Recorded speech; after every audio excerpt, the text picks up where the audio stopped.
Bollywood megastar Salman খানের বাবা সেলিম খান মুম্বাইয়ের লীলাবতী হাসপাতালে নিবিড় পর্যবেক্ষণ কেন্দ্রে চিকিৎসাধীন রয়েছেন।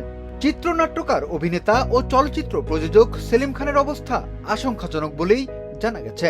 হাসপাতাল ও ঘনিষ্ঠ সূত্রে জানা গেছে সেলিম খানের মস্তিষ্কে রক্তক্ষরণ হয়েছে, যার ফলে শারীরিক জটিলতা বহুগুণ বেড়ে গেছে।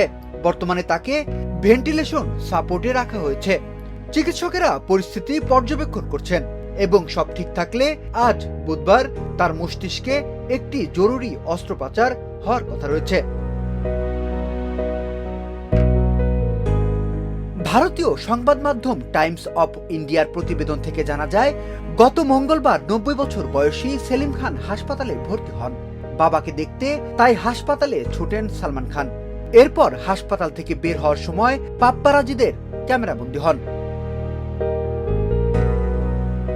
শোনা যাচ্ছে শুধু সালমানই নন, হাসপাতালে সেলিম খানের সঙ্গে রয়েছেন পরিবারের একাধিক সদস্য। তারা পরিবারের প্রবীণ এ সদস্যকে দেখভালের দায়িত্বে রয়েছেন। জানা যায়, দীর্ঘদিন ধরেই বার্ধক্যজনিত কিছু শারীরিক সমস্যায় ভুগছিলেন সেলিম খান। রুটিন চেক আপের জন্য সেলিমকে হাসপাতালে নিয়ে যাওয়া হলে চিকিৎসকরা তাকে হাসপাতালে ভর্তির পরামর্শ দেন। প্রসঙ্গত, বলিউডের স্বর্ণযুগের অন্যতম সফল চিত্রনাট্যকার সেলিম খান জাভেদ আখতারের সঙ্গে জুটি বেঁধে তিনি উপহার দিয়েছেন একের পর এক কালজয়ী সিনেমা, যার মধ্যে শোলে, জঙ্গির, দেওয়ার, সীতা और গীতা, ডনের মতো সিনেমা বলিউড ইতিহাসে মাইলফলক হয়ে আছে। বিনোদন ডেস্ক, শোবিজ 24।